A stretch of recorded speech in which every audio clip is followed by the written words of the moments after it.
How you guys doing? This is Lost and Found.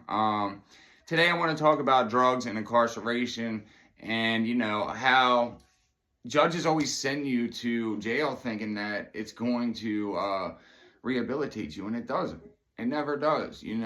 It's all about what you want. It's all about being done and being tired. But I'm gonna jump right into this and not talk too much about that. I was locked up at Jennifer Road in 2014. I was doing an 18th month sentence. And while I was doing that time, one of my brothers that was a part of something that I was involved in, he was my right hand man. He's the one that introduced me, and he's always had my back. So, me and him used to rock together. We were on the tier, and there was a CO named Miss Windsor. She was a little bigger. She, was from where I was from. Her family came from money and stuff like that. So we're up there chit-chatting. Well, she starts telling me her personal business. That's the first mistake. So me and him peeped that, we jumped right onto it. And what her business was is that she needed money for her college funds. And, so me and him started plotting immediately. And we're like, okay, we need to find somebody who's not a part of anything, somebody who comes from money or has money, and somebody who's facing a lot of time. That's what we did. We found somebody who was facing a lot of time. He was supposed to go do state time, and then I think he had some other stuff going on, and he jumped right on it. Who's not going to do that? So she agreed that, if he made payments, that she would bring stuff in. So the first drop, she come in to do a round. She goes back to the mop closet. She walks in the mop closet. They got to check all the closets out. And she puts a pound of loose tobacco in there, 2 packs of Newports, and 10 strips, Suboxone strips. So it was like our birthday. We bring everything in.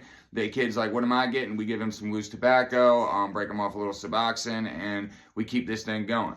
Well, everybody's making money. Everybody's happy in there. And we would sit in the bathroom, between our little group. We'd sit in the bathroom and just smoke Newport 100s, in the shower.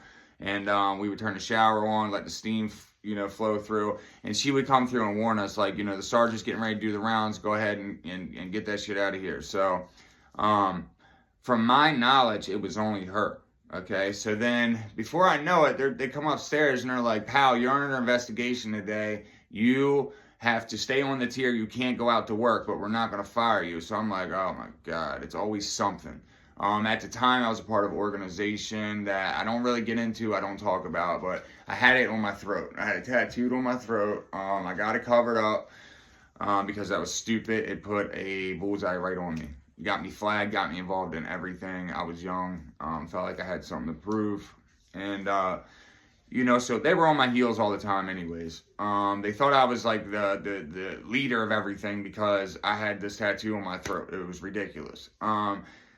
So I stay up there for a day. He comes in. They start next morning at breakfast time. I hear him throwing my boxes around, searching my room and my pod. And they're like, pal, stand up and cuff up. No, I'm eating my breakfast. I'm like, I'm going to wait till I'm done eating first. And I was mad because I knew they were on some bullshit. So I stood up. I did everything I could to get under their skin because they make me so mad, especially the way they move in there. And so they take me down to see the gang sergeant, which is Sergeant Ferran at Jennifer Road in Annapolis. He was actually on gangland, and he's a clown. So I go in there, and he's like, you want to tell me what this is? And he's got a highlighter, and he's got an envelope with highlighter written on it. And I remember writing that to my baby mom weeks prior, and I'm like, what? He's like, you're going to tell me what's going on. I know you're the leader, the ringleader of this Suboxone operation where everybody's bringing everything in. So you're going to tell me how it's coming in, or I'm going to send you to lockup for contraband. I'm like, well, you're going to send me to lockup for contraband because I don't know what the fuck you're talking about. Sends me to lockup, fucks my days up. I had an 18-month sentence. At Jennifer Road, you can get day for day by working. So what that meant was I had to go to lockup for 16 days, go back upstairs for 30, and then I could go back to the working tier, plus took all my good days. So when that happened, I was down. I eventually got back to work. I was in the kitchen, and I'm watching the news, and I look up, and they say 4 COs got locked up at Jennifer Road for smuggling contraband into a detention facility. and it was her. She was one of them. I didn't even know about the other 3. Once I got downstairs in the lockup and stuff, I didn't have contact with the upstairs of the jail. So it blew my mind. What happened was, as it always does, the kid who was paying, he was getting extorted, basically. He was paying to have all this shit brought in. He was getting scraps. He went and told. When he told, they set them up. The state police came in during their lineup, and they locked them all up. The state police did. And they took them out of there. They were on the news, and basically that was the end of the jail being flooded out. While I was downstairs in the kitchen, the organization I was a part of, sometimes they'll test you. They feel like you're a flunky, or, you're weak, or they see how far they can get you. You know what I mean? They toss a bone and see if you go get it. So what happened was, I was in Orange. I was getting ready to go home at this point, and when you're getting ready to go home, if you're a part of a brotherhood or organization, they're supposed to look out for you. They're supposed to, you're getting ready to go home, unless it's something serious, life or death. Leave that man alone. Let him do his time and go home, bro. People have families and shit. We're supposed to uplift our brothers, not put them down and want to see them in jail longer. So they asked me to bring something in. I did. It was tobacco. That's y'all's dumb fault. You wanted tobacco. You could have got anything you wanted. I said, I'm doing it once and that's it. I bring it in. A couple days goes by. He comes to the window. Boom, boom, boom. Yo, B. He was like, I got some Suboxone, some pills out there. I need you to get that. I said, bro, I'm not getting shit. So they let me out. I let them know, we can walk side by side with the workers sometimes when we're going out front. And I let them know, I'm like, bro, I don't know if you think I'm a flunky. I don't know what you think I am, dog. But I am not smuggling this shit in the jail, bro. I told you I'm getting ready to go home. I got you one time and that was it. You chose tobacco. I don't know what to tell you. He didn't say much. The COs are there anyways. Me and him were walking ahead, kind of shoulder to shoulder, just, chopping it up.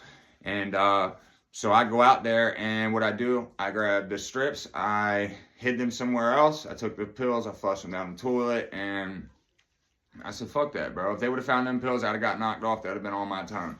I do my part, but I move a certain way, and you've got to respect that. We're all men. You got to respect it.